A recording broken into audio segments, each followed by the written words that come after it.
राम राम दोस्तों। आइए बात करते हैं आंवला नवमी की कथा को। आंवला भगवान विष्णु को बहुत प्रिय है, इसीलिए भगवान के प्रिय मास कार्तिक मास के शुक्ल पक्ष की नवमी तिथि को आंवले के पेड़ की पूजा की जाती है। इस दिन आंवले के पेड़ के नीचे बैठकर पूजा करना चाहिए और भोजन बनाना चाहिए। ब्राह्मणों को भोजन कराना चाहिए और खुद भी भोजन करना चाहिए। इस दिन इस कथा को भी आंवले के पेड़ के नीचे बैठकर पढ़ना चाहिए। प्राचीन काल की बात है, कावेरी नदी के पास देव शर्मा नाम से एक ब्राह्मण रहते थे जो वेदों को पढ़ते थे और इसमें विद्वान थे। उनके एक पुत्र था जो व्यवहार से खराब आचरण वाला था। एक दिन पिता यानी देव शर्मा ने उसे कहा कि बेटा, इस समय कार्तिक का महीना चल रहा है जो भगवान विष्णु को बहुत ही प्रिय है। तुम कार्तिक मास में स्नान करो, दान करो और श्री हरि के लिए व्रत करो। तुलसी के फूल सहित भगवान विष्णु की पूजा करो। तुलसी पर दीपदान करो, भगवान के लिए दीपदान नमस्कार करो और फिर प्रदक्षिणा करो। पिता को यह बात सुनकर पुत्र को बहुत गुस्सा आ गया। उसने पिताजी को अपशब्द कहे और बोला, मैं कार्तिक में पुण्य संग्रह नहीं करूँगा। पुत्र का यह वचन सुनकर विद्वान को क्रोध आया और उन्होंने कहा, दुर्बुद्धि, तो वृक्ष के खोखले में चूहा हो जा। इस श्राप के भय से डरे हुए पुत्र ने पिता को नमस्कार करके पूछा कि पिताजी, मेरा अपराध क्षमा करें और इस योनि से मुक्ति का उपाय बताएं।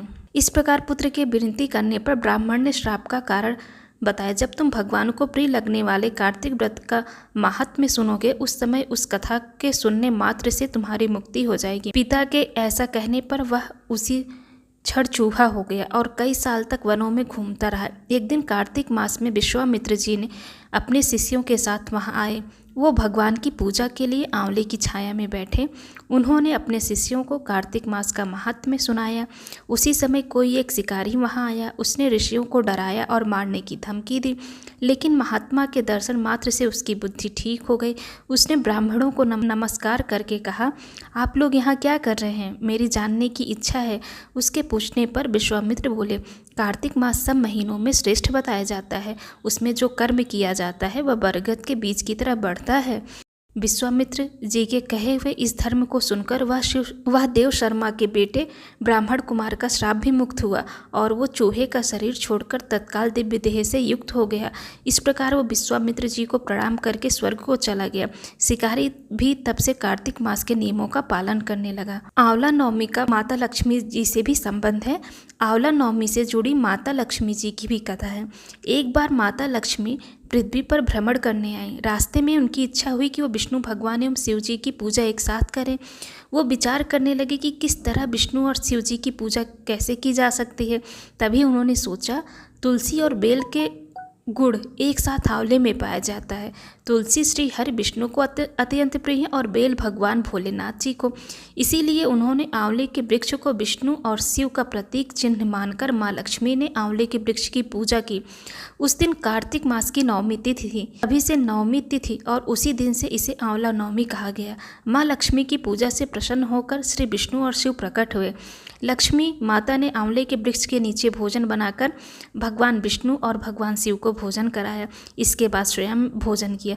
तभी से आंवला वृक्ष पूजन की यह परंपरा चली आ रही है। उम्मीद करते हैं दोस्तों आपको ये दोनों कथाएं पसंद आई होंगी। अगर आपको कोई भी कन्फ्यूजन हो इस वीडियो से रिलेटेड तो आप कमेंट बॉक्स में करके पूछ सकते हैं। आप सभी को आंवला नवमी की हार्दिक शुभकामनाएं। इसे अक्षय नवमी भी कहते हैं। तो आंवला नवमी की तिथि 2 दिन पड़ रही है, जो बृहस्पतिवार आज के दिन से शुरू है, कल 10:30 बजे तक ख़त्म है। तो उदय तिथि के अनुसार कुछ लोग 31 अक्टूबर कल के दिन शुक्रवार के दिन रख रहे हैं और कुछ लोग आज के दिन रख रहे हैं। आपके यहाँ आपके एरिया में जिस हिसाब से हो उस हिसाब से आप पूजन करिएगा। लेकिन कल जो 31 अक्टूबर को सुबह का ही मुहूर्त है, 10:30 बजे तक ही, 6:30 बजे से 6:27 से पूजा करने का 3 घंटे 25 मिनट का टाइम मिल रहा है। तो आप उसमें भजन कीर्तन, आंवले के पेड़ की पूजा, उसके नीचे भोजन बना के आप कर सकते हैं। तो आप सभी को आंवला नवमी की हार्दिक शुभकामनाएं। जय जय श्री राम।